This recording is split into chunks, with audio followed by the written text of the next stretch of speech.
All right. This time it's, yep, no, nothing's picking up. So, this time it is shockingly not in the uh, dead of night or early hours of the morning before daylight, and it's instead in the afternoon. This is because I was going to play D&D, and then some of my players didn't show up, even though they could have gave warning. But fuck, hey, who am I to be upset as the DM? Uh, so instead, we're going to be here talking about I've chosen for to this afternoon. I've chosen to talk about uh stuff like speculative evolution, or rather, just a fully realized, to the best of your ability in writing, fully realized food web or food chain, or like a biosphere, you could call it. So remembered all this stuff like, oh, I don't buy things and I don't read stuff that costs money, things like that. I generally prefer to stick to fantasy as opposed to cyberpunk or future settings. So whatever I say, keep that in mind. So I'm gonna start off sensibly, talk about some of the typical things you'll see in stories. All of livestock, pretty much any human modern day livestock you can think of, just that on a smaller scale, typical ranching, pastures, things like that. You'll get your cows, your pigs, and your chickens, and your sheep. Well, that's usually for wool, as opposed to like mutton or something. So I don't think that's bad, like at all. It's something that's easy for your readers to understand and like connect. I don't know if connect to is the right word, but your readers will understand. Oh, I get it. I understand what the farm animal is because I know what a pig is. I've seen one of those, at least a picture of one or something, right? Uh, like it's not a bad thing at all, and I'm not going to treat it as such. Some other stuff you'll see is like like a made up animal, right? That they just have also as a livestock. But in this case, it'll usually be like, oh, that is a magical kind of cow. And that's less interesting than an actual fully realized like species, I guess you could say. Uh, Especially in like a fantasy. Okay, so I think Monster Hunter does this properly. I say I think, never played it, never looked into Monster Hunter really, but I'm pretty sure I know you can eat those horrid beasts. Now, that's something I love. I I'm one of these again where there's people in the background. That guy agrees. So myself personally, if I was given the opportunity to eat a cut of dragon meat, you couldn't stop me. You couldn't pay me enough to not eat that, right? The idea of eating a huge animal is super cool to me, and I'm really sad I wasn't alive at the time where you could eat whale during like World War rations and stuff, or when sadly horses were taken out of the meat factories. I'd eat the fuck out of a horse. I'm just saying it, right? Who cares? Tell me like, oh, the school like nacho meat isn't real meat. It's probably horse or something. That's some delicious ass horse, tell you that much. Back to what I was saying. If we're in a scenario where there's huge evil monsters over in the horizon threatening our lands and we have to kill them, and I think the newest Monster Hunters, they're like ecologists. No, that's a stalker faction. Environmentalists, that's the word. Where it's like sanctioned hunting. Um, why wouldn't we eat them, right? If a horrible dragon that's terrorizing the kingdom gets killed, that would absolutely wind up on a noble's plate in a heartbeat. Because that's a beautiful exotic rarity. That guy brings up a good point. A lot of the reasoning is poison. I think Tyranids in Warhammer, despite claiming to not be a Warhammer fan as much as I am Trench Crusade, I still know a bunch of Warhammer lores because you can't get away from it. I think Tyranids are completely, you cannot eat them, end of story. Like they're that hostile towards your gut biome. I think they're just acidic outright too. Like that is one of the prime examples. I think that is lame. Well, it makes sense for like Tyranids, so that way they take everything from you, right? That's their whole point of they just take and take and take. Something something Starship Troopers analogy. I'm from I'm from Buenos Aires, and I say kill them all, right? Uh, if I pointed at the screen. If you are writing, I'd really tell you to consider allowing them to be edible because that's kind of cool, isn't it? You can't tell me the idea of eating this horrible beast isn't an appealing one. And consider the following bugs. And I mean that. So I've mentioned before, I eat bugs, right?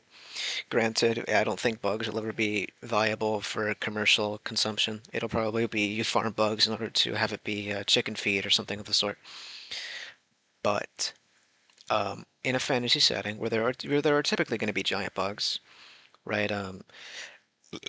There's a spell in D&D that's I think explicitly called giant insect. If there's a world where insects can regularly grow large, that would absolutely wind up on someone's plate. Whether or not you make it the poor food, as some um, settings would probably make it, like everybody knows at this point, lobster used to be a poor food because they could just go to the river and grab a lobster out of the water. But with those huge bugs, that would totally end up being a food source. Because bugs are stupid little idiot creatures that skitter around the ground. It'd be so easy to wrangle and ranch them. Like, so easy to wrangle and ranch them. You just need a little pen for them and let them. I don't actually really know what bugs eat outside of other bugs, so I guess that works. Are they just decomposers? I know worms are, but it doesn't. Okay, yeah, I figured as much. Shouldn't be too hard to feed a giant bug. Well, of course, it matters proportionally how big they are, but even still, they're pretty stupid creatures. And then obviously, if someone's going to comment like, "Oh, why are the bugs so big? Are they arthropods? Is the oxygen very high?" Just ignore them, 'cause who cares? It's fantasy. Of course, like, give a reason if you want, right? I'm not going to stop you, but like, you don't need to put a reason for everything. Why can the dragons fly if they're so big and dense? Magic. You can literally hand wave anything away with magic, because because the rule of cool exists for a reason. Sure, it's not sensible that this huge, dense beast flies with nothing but a flap of its mighty wings. However, it's sick as fuck. We like that. It'll be sick when it's sick, and we like that. Uh, but consider bugs as a food source. A lot of people already do. You can think of like street food for that. And no, I don't mean like a chocolate dipped spider. You are a coward. I mean like fried roaches. Not, well, maybe not roaches. Fried like grasshoppers with some spicy seasoning on them. That's some good stuff. World of Looming Gaia, I think it was called Gaia, however you want to pronounce it. I remember there was a thing on the world building subreddit because I browse Reddit. I'm a little ashamed of it, as everyone should be. Sips of water.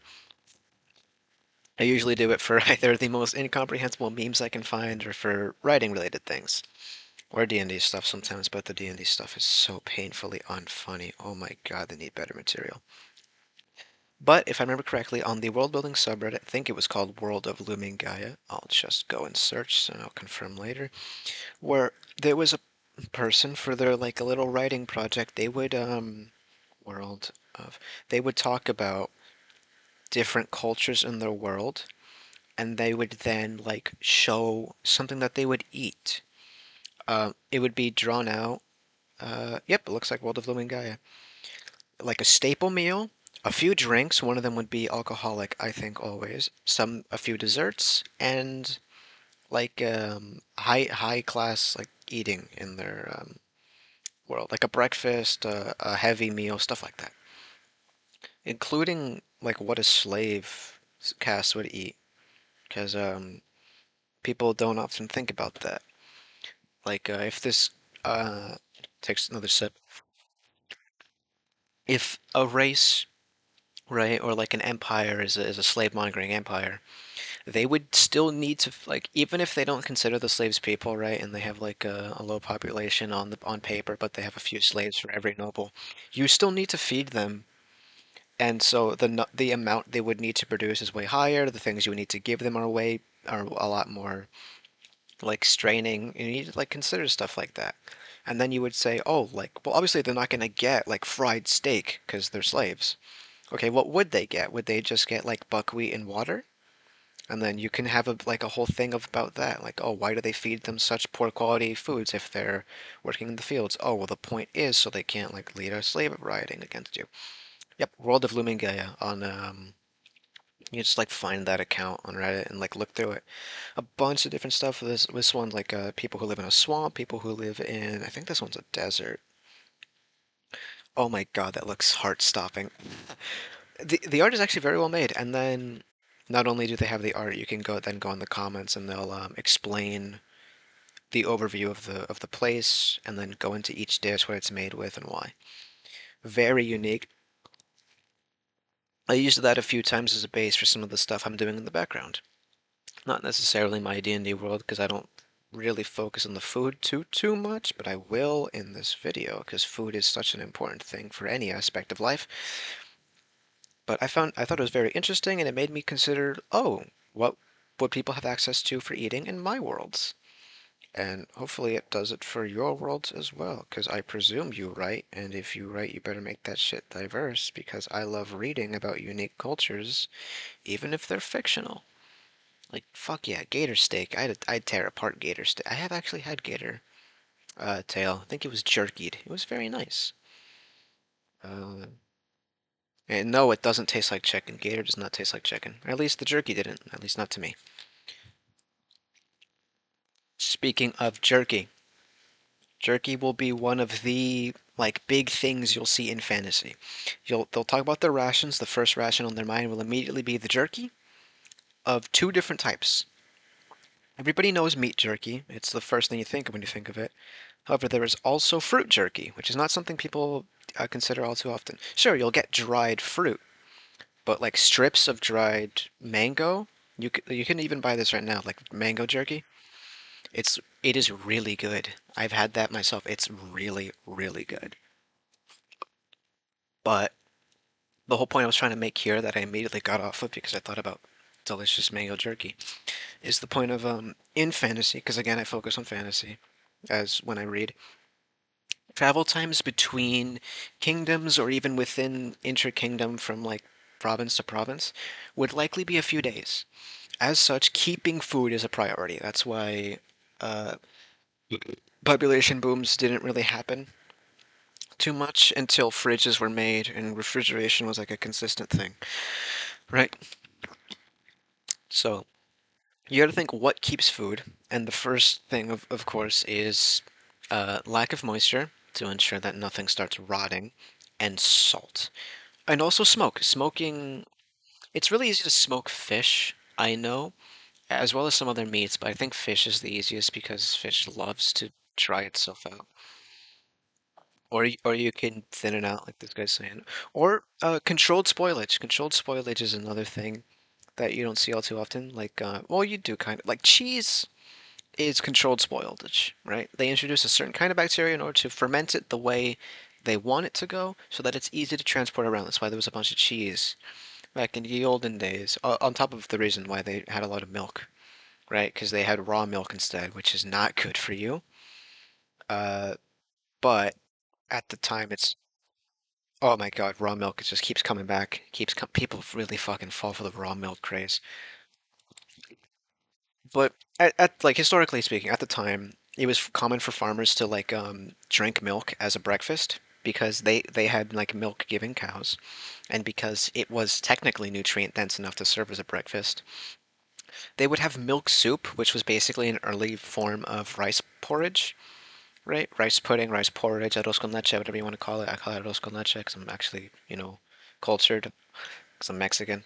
We take rice, we take condensed milk, a little bit of regular milk as well, and then we take actual bits of cinnamon and then the cinnamon spice as well. But and then some vanilla beans. We toss them in, we like boil it around and let it. let it cook itself, and it's a really, really good breakfast. I have fond memories of curling up on my front porch with a little blanket and a steaming mug of that, listening to the rain. It's one of my earlier memories, one of my better memories. Um, which I guess leads me to the next point then, and then I'll go back to drying meat. Is this one just gonna be food? You know what? I changed my mind. Let's not talk about biospheres at all. We're gonna talk about food today. So, um, leading to a new point is like desserts are not something that is common, historically speaking, right? And then you can consider whether or not you want desserts to be common in your world based on whatever bunch of factors. The point is though, sugar was a luxury. And when I mean luxury, I mean luxury, right?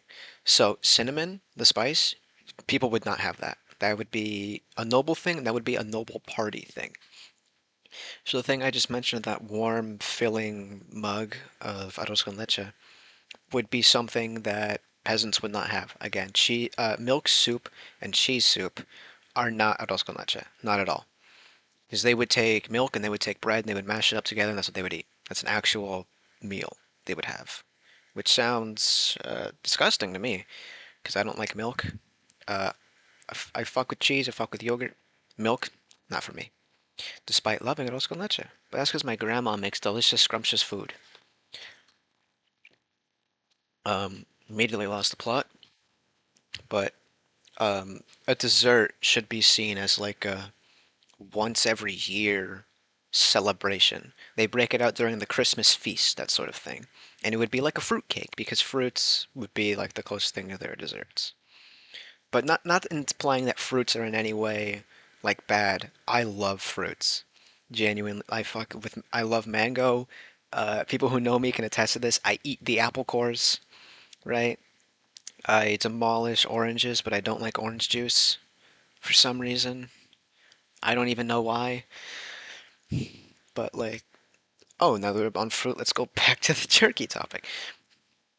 So fresh fruit, despite me harping on fruit, would also be a rarity. If you have an orchard, that would be, oh, I get fresh fruit. I can go out and grab one during to keep my energy up during a hobby.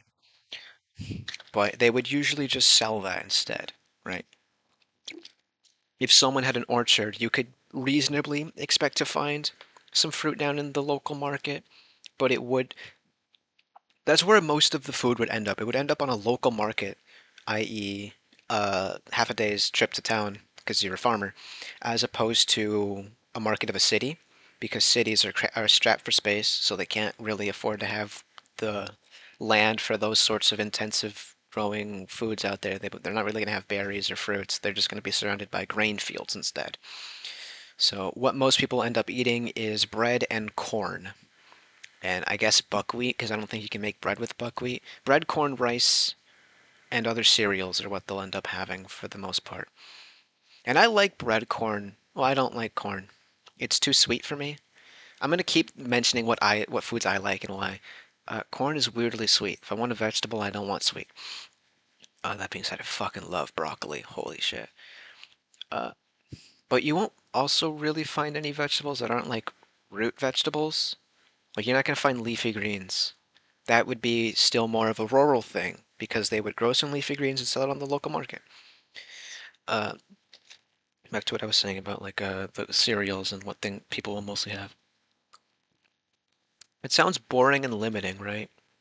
But that's not taking into consideration. Like cities will also have meat because it's a bit easier to transport meat. Because again, you can salt it, you can dry it out, just generally speaking, or you can. I said smoke already. No, I meant smoke. Hmm. Or you could move the cow and then on site kill it, like that guy said. I'm sure you heard him in spirit. Um, because of the easy access to meat, which is again what led to another population boom, if I'm remembering my classes correctly, this led, to diversity in recipes that could be made. That's where meat pies come from. It was a form of preservation of the meat, actually. Not like if you had some leftover meat that you didn't think you could finish before the flies got to it, you would bake it into a pie. If you had some butter, You would melt the butter, you would put the pie in a little tin, and then you would cover it with butter, and then you would keep it like that. It was called potted meat. It would be stewed meat that they pour butter over, and then let the butter solidify. Then they would eat it over toast as like a spread, which is not something that when I talk to people about this, because I'm weird, they usually had no idea what I was talking about when I said potted meat. They would think of something like Spam, like they would think of a small little metal tin. Not true, but it's basically the same idea, just with a very different execution. Important to remember when you're doing fantasy settings, because fantasy can be considered contemporary to modern day times, or just a historical setting. They're not stupid. They have the same cognitive functions as you, they just have less of a context to draw from. So you may consider it a primitive method of storing meat. I would consider really cool. And they would consider it a fucking new step forward in being able to keep stuff for winter and shit like that. Which is what they would end up eating during winter. You think of like, oh, we have no grain for winter. Should it really think like that? Because the grain for winter was just for the first winter month, and then they would subsist themselves off of pretty much just meat and bread. Because grain doesn't keep that well in the cold. Because what happens when you keep grain somewhere? Well, you keep it in like your basement or something. What happens when snow gets in there? Oh, it's warming up. Oh, it becomes water. Oh, there's water on my grain. Now there's mold there, right? So that's why during winter they would have feasts to get rid of all the grain they couldn't eat, and because they had meat. And when you have meat, you kind of have a lot of it if you have enough. So why not have a feast? Because another thing, jerky and salted meat does not have an infinite lifetime. It has a long lifetime, but it is not endless. People say like, "Oh, jerky keeps forever." It keeps. You think it keeps forever because you eat it, right? It keeps for like a few months, maybe three. So that's why enough for winter. But past that, not so much. It'll either get stale or it will just like solidify and start to get stuff in it that your body doesn't want to break down at that point. Um, so that's why they would salt it from place to place. You're not gonna like a week travel from place to place is enough to like sell salted meat and it still be good.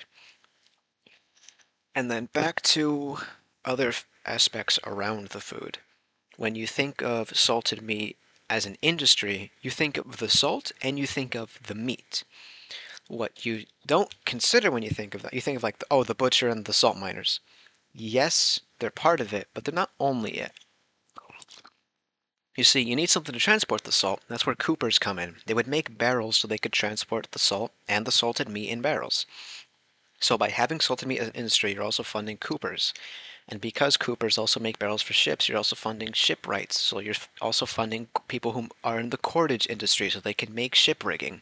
And you're funding carpenters to saw the planks into the shapes they need for the ships. And you're funding blacksmiths for the huge heavy nails you need for the ships.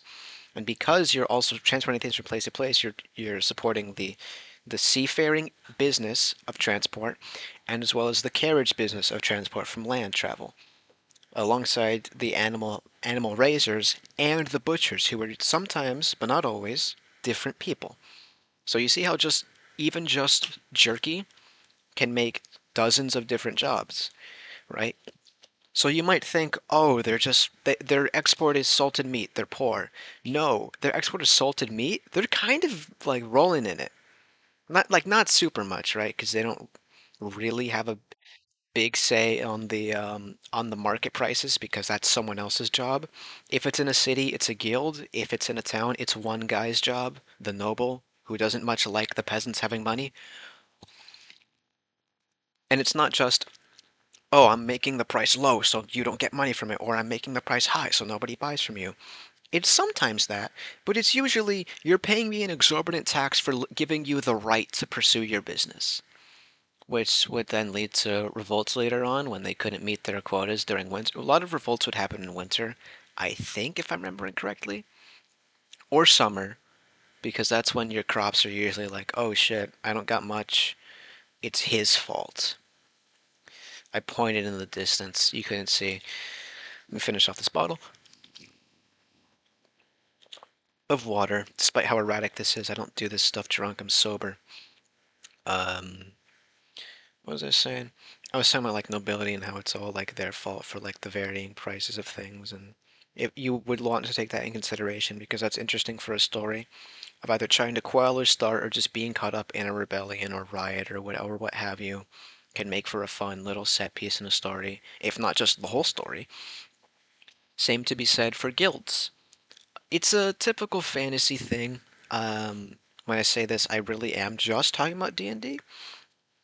To want to haggle with shopkeepers, which I'll let happen because that's fun, but um, that wouldn't happen in like. Okay, so I'm making this one's gonna have a lot of draws to historically speaking because that's the best way I can think of right now to make my points across. Again, you don't need to fucking keep yourself beholden to the rules of what happened in history, but historically speaking, you could not barter with someone because A, they needed to pay their exorbitant noble taxes, or the local guild had a say on how much they can sell. The guilds were not there for the individual merchant's protection, in the way you think.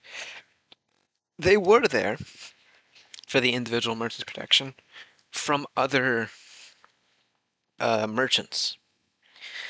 If the guild doesn't let you sell for a price, it's to prevent competition or extreme competition within the same city, because that could it wouldn't ruin a place, but it would be really bad. Um, like economic spikes and shit.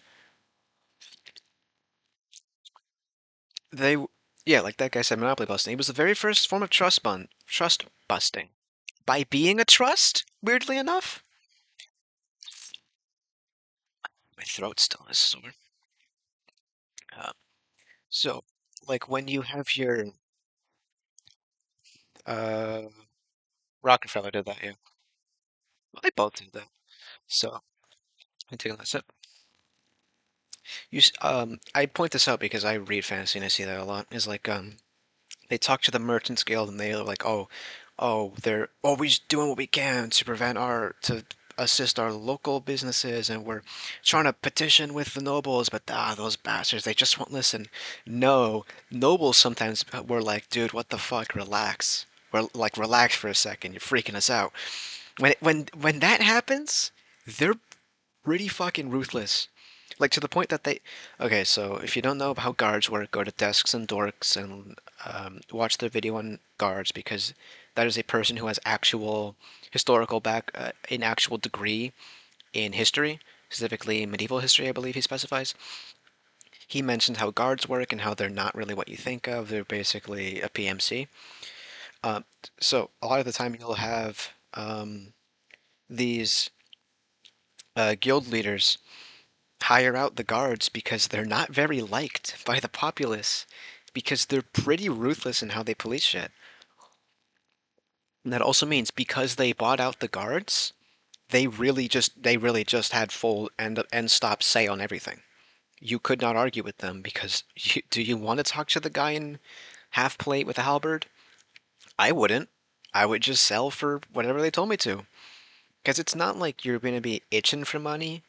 Like it's not like you'll be wealthy either, but you'll be comfortable. Is the most important part for most. That was the most important part for most people back then. Is just to be, even now, just to be comfortable. And a huge part of that comfort was food, right? That's where most of your money will go, even now. So like, um, owning chickens in not in cities, outside of big cities, even if you weren't a farmer, was a common thing. It's less common nowadays. People still do it, usually in southern states. Owning chickens just so you could have a few eggs every now and again to help offset your money issues. Or if you had too many, you could sell to your neighbors or give to your neighbors for some goodwill. Um, that's another reason why they were feasts, is to facilitate talking to your neighbors, because that's really how you had any of your social interactions. Full stop. Um, so I mentioned before, we have a whole food is still incredibly important. We have a whole room dedicated to it. And I said, "Oh, we've been having feasts every winter since we could think, and potentially even before then." I feel very strongly on the importance of food in any story, because food is possibly the most important thing, even before shelter. But that's debatable. Even I would go back and forth on whether or not you need shelter first or food first. You need a stable food source either way, but whether or not you need shelter in the immediate or food in the immediate, that's an up and up. So food is literally hands down the most important thing. It is what made cities. That's on top of needing water. That's the reason why cities would first, like in prehistory, form near rivers because that's where fish were. It's an easy source of continuous food that you can guarantee will be there come spring or summer or fall or winter. Surely there'll be different kinds of fish in those times sometimes, but it's a consistent source of food that you will never be apart from. Because you can, even back then, it was difficult, but you could offset the being close to a river by either just making a bunch of, obviously this came later, making vases to collect your water in, or just making rain collection bowls. But you couldn't resist the call of fish. End of story. And then irrigation came and a bunch of other, you know generally how this came from if you were in any middle school history class with Mesopotamia. Um, but the most important thing, hands down, is food. So you would get that from rivers for fish. Later on, it became irrigation. And then, since since we discovered the infinite food hack that is leaving food around it, it makes more of itself in the ground. It has never left our minds. There's the meme of like going back in time with a time machine and killing the first caveman who discovered farming and all that. I've seen, yeah, it's up there with if you see a horrid beast evolving, push it back in. You missed your chance, buddy. That meme, which I like also. But the point I'm trying to make is like, if not venerated, respect. I mean, if not deified, venerated, and if not venerated, respected, is how food went at the times. From something as basic to just finding some nuts on the ground to planting cereal crops, right? Some of the most important and most advanced technology was food related, like the plow.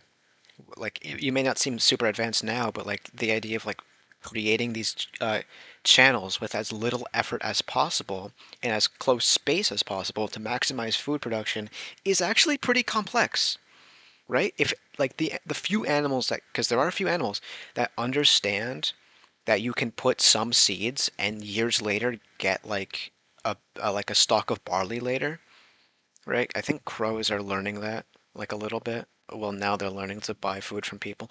Um, the few animals that understand that will not understand like density of food towards each other. Crop rotation alone is actually a pretty complex idea when you consider like what goes into soil health. And we figured that out in feudalism eras. We even figured out what goes into soil health to a limited degree, right? If they saw your fields were going barren, sometimes people would band together, give you a bunch of fish to throw in your fields to let the nitrogen seep in. They didn't know it was the nitrogen, but they knew fish helps with soil health. That is a complex thing to understand, right? They didn't fully understand it, but they understood it, which is again pointing back to the whole like they're as intelligent as you and me. They just have less context. And again, that's all based around food. And you might think, oh, impressive technology. Of course, the furnace. No, because you couldn't have the time to dedicate yourself to a furnace if you didn't have the stable food source. What gives you a stable food source? Learning cordage to learn to make a fish net to automate that, right? Or even just a fishing line to make grabbing a fish like every 15 minutes easier. And then learning to bait the hook. Oh, well, I don't want to waste my food on bait. What's something I don't eat? Of course, worms or other grubs or even just rotten berries, right? All of this is like food based, which lets you have the time in order to expand later. What got us out of the caves? Not learning fucking construction, because we couldn't learn construction until we had the food to do it. What got us in the caves? Learning to make a fire to cook your meat first, right? And then, obviously changed our our gut biome and other shit like that. But final sip, I'm really trying to drill home the importance of food historically, because that means in your story it can be incredibly important. Justification for one army invading another? Well, they have fertile fields. Of course, this would never happen in the real life. We're too advanced for that. Looks towards the and for to me northeast. I can't. I am aware of this much, even though I don't really care about YouTube algorithm stuff. I can't say this war. It's shadow banned, and they'll scan for it. But it takes place where the video game Stalker does. That location, that war. That was their. Sure, they'll say it's unification, but that was their reasoning. It's they have fertile fields and they wanted them, right? If you want a conflict, just say like, oh, a pox came upon us, and our cows they've gone lame or sick or whatever you want to call it. And you could have it be a regular run-of-the-mill disease, or if you're doing high fantasy, you could have it be like a witch has cursed them for various reasons, right? Or Fae have cursed. God, I fucking hate the Fae.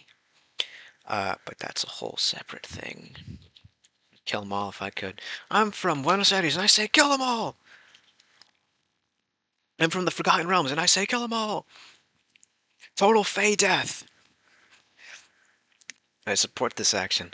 Um, what was I, what was I saying? Right. Even if it's not the focus, it is definitely the driving reason. Um, undeniably for anything. If you're, why do we need to suddenly dock in this port town that hates where we're from? Well, to put it frankly, we need food. We can't subsist ourselves with just fish for the next coming month. We need something more diverse in our diets. So I'm making the executive decision as your captain to dock at the nearest port, and we are going to have to stick around for a month or two, see what funds we can gather up, purchase the food we need, and be on our way, right? That's a really good plot hook. And then whatever plot you want to take, whatever direction you want to take it, you can go anywhere else. But even still, the driving focus is food. Because who the fuck is gonna cook for these sailors? Because they hate them.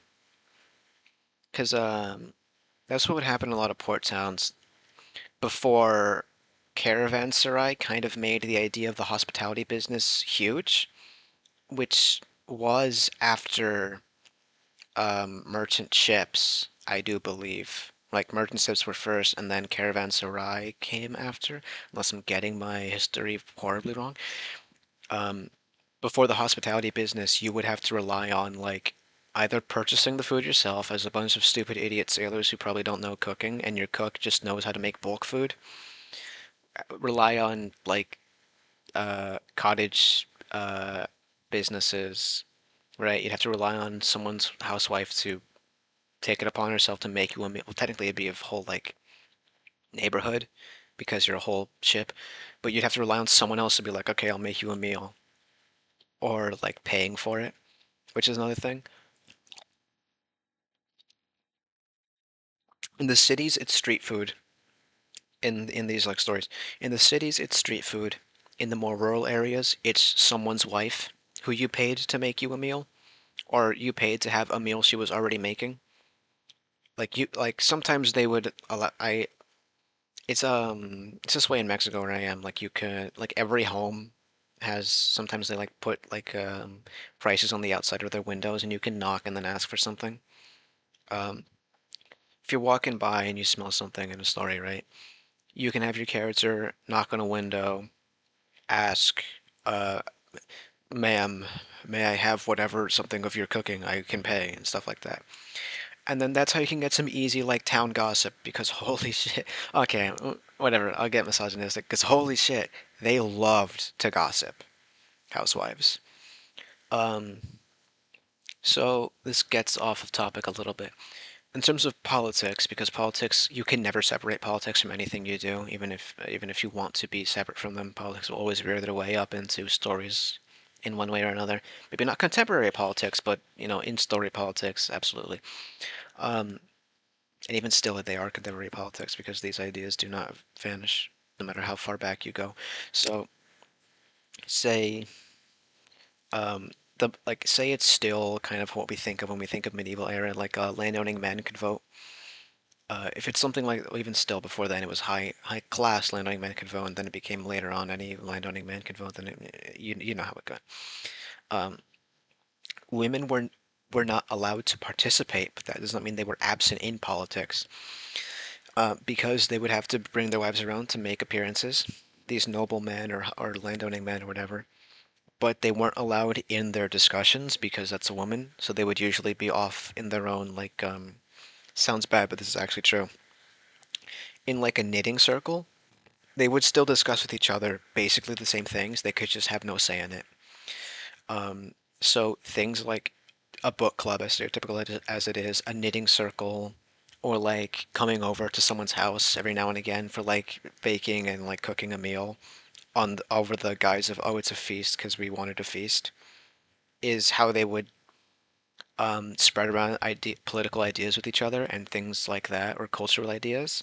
And because the wives were also the ones who raised the kids, that's how you had um, political, like, disillusion. I don't think that's the word, but like dissolving of these ideas throughout a few generations.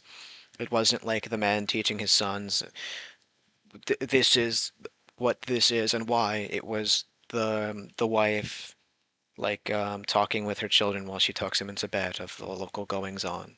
It was considered gossip, but it was early, like, political parties. Yeah, and like, yeah, some of the former would still happen, usually for nobles, right? But even still, the low caste, too, like farmers, they would absolutely be political, even if they weren't allowed to participate. Cut to Shays' rebellion, an entire rebellion of farmers, right, who just raised their pitchforks and torches and were like, "Fuck that guy! He ruined my farm!" Right, during their typical, I want to feast, or like, like disguise, and another guy was like, "Hey, my farm's ruined. You're right. It is that guy's fucking fault. Let's gather everyone. Get everyone." They were no political party, but that does not mean they did not have their say. As difficult as it was to get their say, but they absolutely still had a hand in it, right? Um, and again, like, oh, I just mentioned, like, oh, my farm is ruined. Yeah, that's another thing of like, if you're gonna have, if you have your character suddenly rise to power, and the whole plot is like, oh shit, I'm suddenly in a very powerful place, but I have very little idea of what I'm doing, and your story revolves around that, either them trying to get political clout for themselves, or like get the assistance of other people, or even just like listening to their people and some new ideas, like the birth of democracy sort of story. That's a good reason of like farming has gone down in production and stuff like that. They revolted, and then instated a new leader in their place, right? And then they have to suddenly solve all these issues. A good first issue for a couple of chapters is like a farming related issue. And then I feel the need to mention, although you absolutely do not need to put this in your story, because again, historical accuracy is not what we're here for when we read fantasy. Although I guess you could be writing historically accurate like book, because this isn't just a fantasy genre. This is just food in general, is what this will be on. Um, if a city overthrows a noble and kills him and puts someone in their place, that will not last the month. Like, people will be knocking down the walls, demanding the heads of whoever killed them, publicly executing them, and then instating a new proper noble in their eyes proper. Or you could have it be like, oh shit, this is how empires fall, right? Because that is actually kind of how empires fall, but it's usually in a mass scale. Oh wow, everyone's farm is failing, so action needs to be taken, unstable as it is, right? But that, again, a couple of things I touched on is like the politics aspect and the food aspect, the food being the driving motivator, end of story. You cannot escape it. And then back to more fantastical aspects, because I've neglected it for the longest time, is again more fantasy farming. So I mentioned drakes. I mentioned dragons actually. Of saying I would eat a dragon. So drakes or wyverns or worms, WYRMs, not WORMs, can kind of be seen. Here's a pedant correcting me because they know too much about draconic history and mythology. Worms and drakes and wyverns can kind of be seen as like a proto dragon or a fucking baby dragon, right? They're like, less dangerous and stuff. We would absolutely farm those. We did it to cows. A cow is a dangerous beast that we've domesticated. We would have a domesticated form of dragon, small as it is, right? Some sort of worm that you can raise to slaughter. We did it with boars, dude, and sheep from goats and stuff. If you're having a more coastal city, the big crabs that every story has can absolutely be reared to eat, right? Or whatever kind of new, unique fish. Because this is something that bugs me. I see unique fantasy animals. They're all terrestrial. Few arboreal. Fewer. No. But they're all terrestrial, mostly flying. Few arboreal, next to none aquatic. God help you if you talk about subterranean that aren't just in the Underdark. You don't get interesting mole creatures, but moles are so fun, aren't they? Anyway, I think they're fun. Um, you'll get like birds, but they'll never raise them for anything other than just, oh, look, that's a blank bird, and I named this so you know it's fantasy. Let's never bring it up again. Though it'll never be an interesting kind of fish. That's part of why I loved Kappa World of Turtles because the YouTube series is because the whole thing is focused around turtles as the only vertebrate. So in the place of fish are triops or trilobites or like little crustaceans.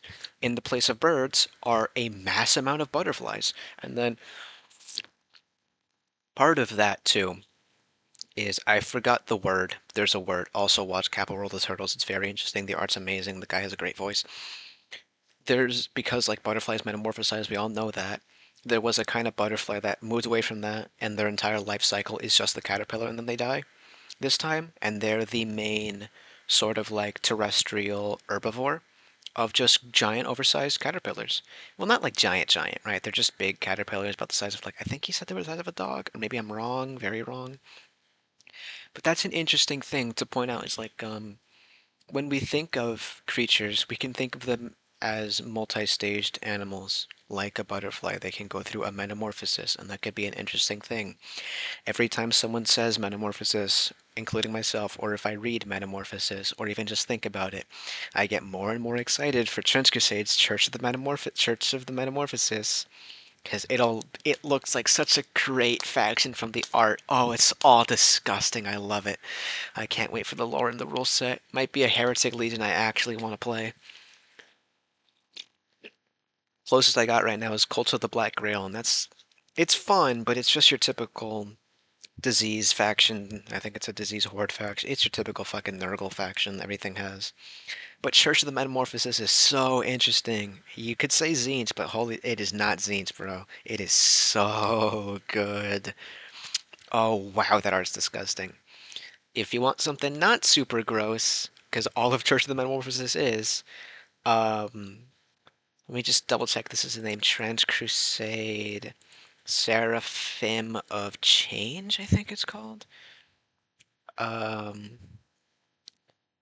they look gross, but they're still very well made. I love that none of the models or none of the art is like consistent because the whole point is to change and stuff. It's so good. Hound supplicants are just straight up nasty in the best way possible. And then the oh man, what are they called? Angels is something actually grotesque. It's all good. But I got very off topic because I love that setting oh so very much. Let's get back into what I was saying. You can have interesting animals in the fact that they go through a sort of metamorphosis period, whether or not it's a literal metamorphosis, or like they go into a cocoon or something, or it's more like a tadpole where they slowly become more like another creature. Because I don't think they ever go into a stage where they just straight up, I am a ball now and I'm turning into a frog out of nowhere. Yeah, they don't pupate, they just change. You can have that as like an interesting thing. Like you could have, okay, if you've seen Tremors, you can have something like the Graboids, where they start subterranean, say they lay their eggs upon the sand, and then their clutch hatches and they're small little terrestrial. You can have them be like little compies, right? Running around eating stuff. and then they like sort of slowly grow wings and like a beak, and then become uh, it's not arboreal. It's I'll just call it flying. They'll slowly be like gain the ability to fly and start flying around, and then they lay their eggs, and then it becomes whatever the graboid was again, the terrestrial creature. That's such an interesting life form. How would local people take advantage of this creature? Would they breed them to be sort of war hounds, right? Trying to keep them as the small little compy-like creatures that they just unleash onto encampments by starving them out and stuff like that? Or would they try to train them as their to like focus more, have a longer lifespan in the, I say train them, but like domesticate them, to have a longer lifespan in the subterranean phase and grow larger to try to like subvert important foundations of a building. Like obviously, like that's ridiculous, but it's fantasy. You can be ridiculous, or you can raise them to be such like mighty flyers that become your go-to by air messaging system. You can do interesting things like that. Or you could just have them be some noble's exotic pet and have like a pet trade aspect going on. But more importantly, part I love, how would they be butchered for food? What is your world's turkey? Is it an actual turkey? Because like turkey's a good chicken, right? Not chicken, good poultry, good for eating. But we don't really focus on turkey unless you're American and then you eat it for Thanksgiving. Most turkey gets known for is like turkey sausages or turkey bacon or turkey slices like as turkey ham. You think of turkey, you think of like a substitute for another kind of food that's less sodium rich or less fatty. But that's an interesting little, not an ecological niche at all, interesting little thing to have a animal be for your world. Because yeah, I could eat, you could have your character eat steak in every scene, and that's fine. No one will ever call you out on it. But if you throw in some other foods based on where they are and what they have access to, that gives the impression of your world being a lot deeper and larger than it actually is. Because that's the trick.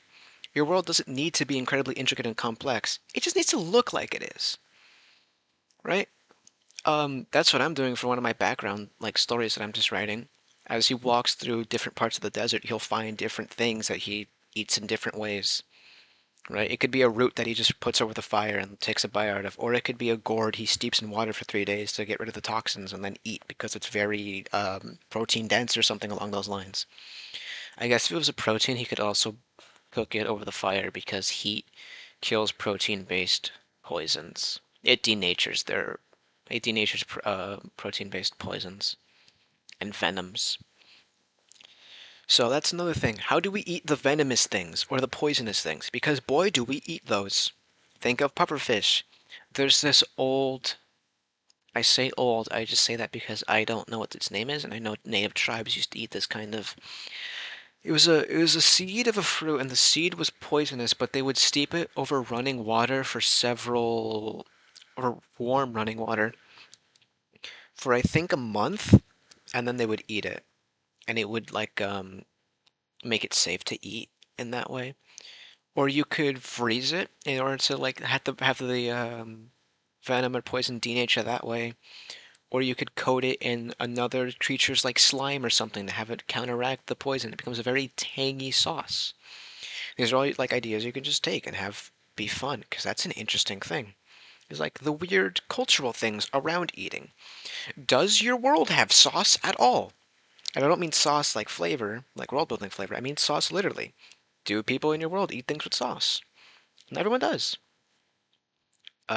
What spices are important in your world? You could still have sugar, cinnamon, uh, tapioca. I think that's a plant.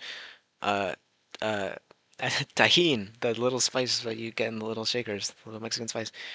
What am I actually thinking? Thyme and oregano and shit. You could have it be like the real herbs and spices of the real world, or you could have make a unique little spice that only spouts out in X location in this manner, right? You mine it out and sell it and ship it off. Okay? That's cool. You can have a spice empire. Where do they ship their spice to? How does this affect their relations with each other? How do they reinforce the supply lines between themselves? Because that's another thing. The supply lines from place to place must be protected because that facilitates trade, that facilitates goodwill with your fellow empires. So, how do they do it? How do they do it in a world where there's huge monsters? Do they hire people who are trained to do this? Do they have just your tip? Is it on the caravan to protect their own stuff? Is it on the empire? Is it just this place is shockingly calm, so let's agree this is a demilitarized zone, nobody owns this land, and we all ignore it for the sake of having goods. So then what happens when someone doesn't? What happens when bandits suddenly spawn up? Whose job is it now to deal with that? Not my zone, not my zone. Shit. What now? Well, something that could happen is other supply routes now see heavy use, right? Although it would be a week's travel to go through this land through caravan, the fierce nature of these bandits and the amount of hidden traps they leave everywhere would be too much of an effort for this empire as far as they're concerned. The it's on the fault of the other one. So says the other one, and now no issue is solved. Now the 2 week route around this island sees more traffic because suddenly they're putting more effort in there because I don't want to deal with that issue. Points over there. Like that's an interesting plot point. Or, oh wow, we found this new incredibly safe route. Now old lines are not being used as much, so now those like port towns are kind of like drying up, and that's where your character could have came from, right? And what would they have like traded around? Well, I'll tell you this much: it's probably food, especially if it's port, right? Because you can stack a lot more salt because every empire needs salt for a bunch of shit. In this world, it could be alchemical reasons as well, but it's more likely for, food-related reasons. Because I don't think we use salt for much. I mean, construction, I think too. I'm not fully sure. The point I'm trying to make is like that I keep making is that although food is integral for the reason this problem happened, food is not the focus. Because, like I mentioned before, no conflict is a sphere. Unless it's a sphere of influence, but that's not the analogy I'm making. Every conflict is a shape with unique sides that slide against each other to clump together to act as one big conflict, right? You can't look at it as people have less food. Oh, isn't that a problem? No, people have less food. Now they work less hard. Now they have less to ship around, which means it looks bad on the noble, which means the noble's suddenly having to make a bunch of choices that are bad in the moment because they're panicking and stuff like that. I'm going to pause very quickly to go to get some water and stuff. While getting up, I happened to spot some sort of product that had coconut oil in it, and it reminded me of a few things. I had this rant with someone before. Um, well, first of all, the rant I had was on my distaste for the lack of diverse crops and animals in stories, particularly for alchemical ingredients that aren't just the super poison and the rare cure for the super poison, which I'll touch on later. Um, but seeing the product with coconut oil in it made me think, oh yeah, crops can do a lot more than just be eaten. So palm oil, a very horrible practice for environmental purposes, but a common enough substance in most products, um, is a form of crop. Tobacco is a crop, although you don't eat it. Uh, Cocaine leaves are the leaves of cacao plants that are then processed to make cocaine. That's a crop. May not think of it like one, but it is a crop. Take a sip of water. You can do more interesting things with your plants than simply eat them. Although I think eating them is interesting enough. I'm fully aware that that's a weird thing to think. Eating plants is, usually the end goal, but not always. Some crops could be grown for decorative reasons, like people have succulents in their house all the time. Because they're easy to take care of, or something along those lines. Oh no, I'm not a. Okay, from plants I've grown, they were hard to kill. As not like the plants themselves. I didn't kill them, is what I'm trying to say. Maybe it's my Mexican genes, right? And I can say that, um, because I'm actually more than half Mexican. So my mother was full. My dad was, I think, half. Who knows? He was at least half. And again, incredibly light Aztec roots, but they're there. Uh, I have a super shockingly green thumb, even though I don't plant things. That's what I was getting on about. The actual point I'm making is like there's the whole plant, house plant culture it is now. It's very sad to look in on. At least I think those people are sad with their lives. But it is a whole industry to sell plants, even if they're decorative. Um, Another sip of water. Mm. Like I mentioned, that nobles absolutely had gardens to show off. Dude, up there is another point. Lawns. The idea of a lawn was a vanity thing. Now it's part of the American culture, which I don't like because mostly just because I think clover looks prettier than grass. But having a lawn was a price of pride because it showed that you could have a lush, expansive green before you that was tended to. It was like a whole look at me, I'm wealthier than you thing. As though having underbrush wasn't far more impressive. Well, okay, they wouldn't know that, right? And grass is a fucking greedy son of a bitch too when it comes to water. So, what point I'm trying to make is you can have a lot more diverse plants just as in the background, right? Or for medicinal purposes like aloe vera, or if you want to call it by the considerably funnier, like improper name of toothgrass. Ever since I remembered that toothgrass is a thing you can call aloe, I can never stop calling it toothgrass to the point where it confused my family. Because there was like aloe leaves on the counter, and I was like, "Oh shit, can I eat some of this toothgrass?" And my mom was like, "What?" I was like, "Oh, can I get some of the aloe to eat?" Thankfully, apparently, eating the aloe to her was weird enough to distract her from the weird word I said. And I had some aloe. It was tasteless, but I liked eating it. It was kind of fun. Another plant that's used in some more products than just consumption, right? Aloe's great for the skin if you slather the oil on you. I think it's gross, so I just stuck to eating it. And it has minor like sun UV blocking properties and stuff like that. I can use it as a natural sunblock, so I've been told. I used it after sunburns instead. That was great. Honey is great for burns, by the way. Put a little bit of honey on some burns, it helps it. Small minor abrasions, so I have some honey on it. I don't remember why, but it's actually really good. Probably not the processed stuff you can buy now. I mean like actual honey.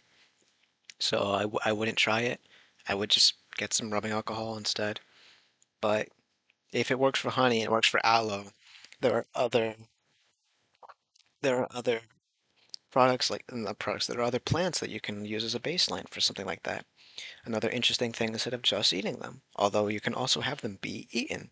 Because I think some people also put aloe in smoothies, which I actually would want to try that. So you could have something like that, like oh this blank leaf, whatever, like gray leaf plant. It can be put into your wounds in order to disinfect them, or it could be thrown into a salad to act as a nice base, nice tangy base, right? Or minty base or whatever. Oh, a minty salad, that's an idea. I don't know if it'd be especially good. Another idea I was just brain blasted with. Well, I had this idea ages ago. I just now get to share it around. So I was, funnily enough, I was thinking about dragons when I was thinking about it. Because I was thinking like, oh, why would in a world with dragons anyone have a festival? And then I was like, oh, okay, why would they? That's a good question to ask myself. And so I was like, okay, so dragons' hearing is sensitive. They're scared off by any loud, consistent sounds as well. It could be considered to them as some sort of roar, and a roar that goes on for hours without a breath being taken is intimidating as hell. So they flee to the area.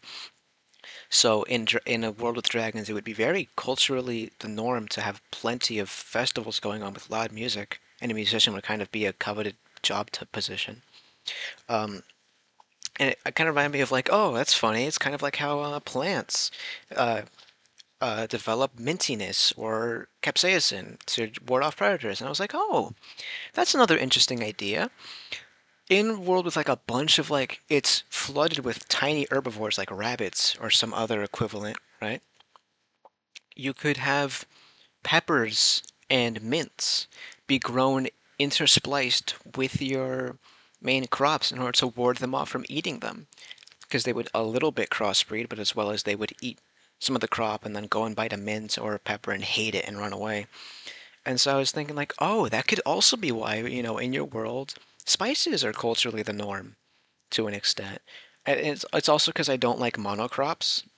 Um, I like it when crops are grown together in the same area. It is the three Bs. It is no, is it the three Bs? It's the three sisters. Yeah, I mentioned it before. It's beans, corn, and gourds is what the natives Americans would plant commonly with each other because they feed each other the nutrients they need, nitrogen. Um, I'm blanking on the other ones because I'm not a farmer, just Mexican. As similar as those are, I did finger guns, nobody could see it. But like you can also think of like, oh, what other crops do they grow with each other to have a sort of recycling of the nutrients layout because again, they did understand it even if they didn't know why. But that could be a reason why like in your world spices are normalized is because it was a way to ensure that their crops in the early days were protected passively without having to have someone like wander the fields to poke a herbivore with a stick or something. Or if like an intimate because again, herbivores are an intimidating creature. They do not like being walked up on, and if you're in their area as they're walking up to you, they will challenge you for your land. So, given that people really wouldn't want those for large herbivores, it would kind of, if you didn't want them to demolish your crops, yeah, why wouldn't you plant mint and peppers along their rows so they could maybe get one paddock or midway through a paddock and realize, oh my God, I'm in pain, I need to stop eating this, I need to run away and stop eating this. Passive way to defend your crops is as an interesting angle you could have.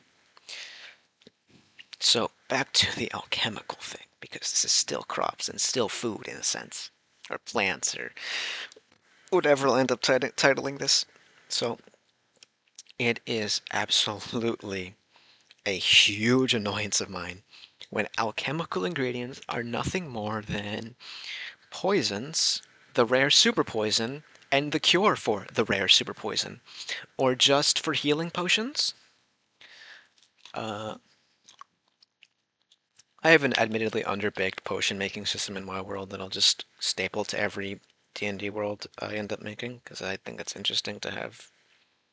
It eases the stress on your healer to give your players the ability to purchase their own potions or make their own potions, and is something you should absolutely consider throwing into your world because it's also interesting to have them, for even a moment, give a fuck about the environment around themselves, even if it's just what herbs do I find. Here's the tip, and even with my player in here, I'll still say this. Don't let them grow them at all. Do not let them grow the potion ingredients, because you know what they'll do? They'll just start making a potion making empire, or just end up farming the health potion ingredient to a mass amount, and you have to work around that. So cut out the middleman and don't let them grow them for some asinine reason you'll come up with on the spot. Which is what I did. Sips water once more. But I fucking despise when alchemical ingredients are just treated as this is for poison, this is the poison, this is for the health potion. Because alchemy is so interesting. It's just basic chemistry, but with magic thrown in, you can absolutely work with more than just those. And I understand the power of the super poison from a writing perspective of this is your next arc for several chapters you can focus on. But oh my God, it's so played out. I really am tired of reading it. Like, I don't mind it super much, but they can be used in more medicine. And I want magical corn, but that's a separate thing. And again, I get that it's like a story thing to drive your story forward of like, oh, they're poisoned, they need to go grab it. It also feels like padding to me, though. Let's stop the momentum the story had so far in order to go on some unrelated side quest to cure an affliction that cannot be cured via conventional means for some contrived reason we'll make up. You see, like, I also don't see it be done well, is part of my issue. I don't end up seeing it done mega well, which gets me frustrated. But that's not the main point. Main point is it's overdone and it is restrictive. You can so do more shit than just fucking poison, cure. Because, um, so when I say this, I mean real ones, not crystals. Natural remedies are such an interesting thing. Um, but still kill all witches. But natural remedies are such an interesting thing. It's not only a cultural practice within a certain area, it's also okay, so something for widows to do, which is such a weird thing to focus on, but something for widows to do is very interesting. What do the marginalized groups of your world end up doing? This case, it would be, because again, historically speaking, women with a job, not super done outside of cottage industries, like midwiving. A lot of midwiving, or just apothecary, or like a small, little, tiny apothecary, was run by widows who needed to sustain themselves, so they did it by ways they knew. Usually through like housewiving stuff, right? Midwiving, assisting in the birthing of others, or medicines, natural medicines at that, which is where a bunch of the witch fear comes from. It's like uh, this old woman who's alone all of the time, who's constantly in the woods where we can't watch her, has poisoned my beloved wife with her wretched herbs. And obviously, it's not as like, oh, this herb was just very similar, and her old cataracts didn't let her see it properly. But like, you see the point I'm trying to make is like natural medicines and like the foraging of aspects and stuff like that was a big part of keeping these people with a purpose, as opposed to just waiting around to die to join their husband or wife or whatever. Uh, that's like the reason the stereotype of like the old elderly alone woman in her shack knows the cure for you, but you must gather it for her because her bones are creaking, that exists for a reason, because that would happen like all the time. I'm sure there's more I could say, uh, but I'm blanking on it, and I don't want to repeat myself too much as I love repeating myself. Uh, because I do listen back to these just to make sure I don't say anything really fucking crazy. And I don't want to listen to it. I don't want to listen to myself talk for 2 hours. I think my voice is weird. I'm sure everyone feels that. So I'll end it here with a few final points to mention. Is again, focus on food, even if it's not the main issue. Have your food be more diverse. And most important, three most important points in order of least to most important. Check out World of Lumingaea for the ideas I've mentioned before on like how unique cultures can find the food in their region and adapt it for themselves, either through grilling or cooking or stewing, things like that. What do they get drunk on? Watch Kappa World of Turtles for a unique idea on oceanic life forms for your world, or even like insects, how you can use them for your world, as well as give those two worlds more attention because they really deserve it with all the effort they put in. And most importantly, holy shit, get fucking hype for Church of the Metamorphosis for Trench Crusade. I cannot wait any longer. Please release it so far. The art looks so good. I can't wait to read the lore to accompany it. It is, in a word, exciting. So yeah,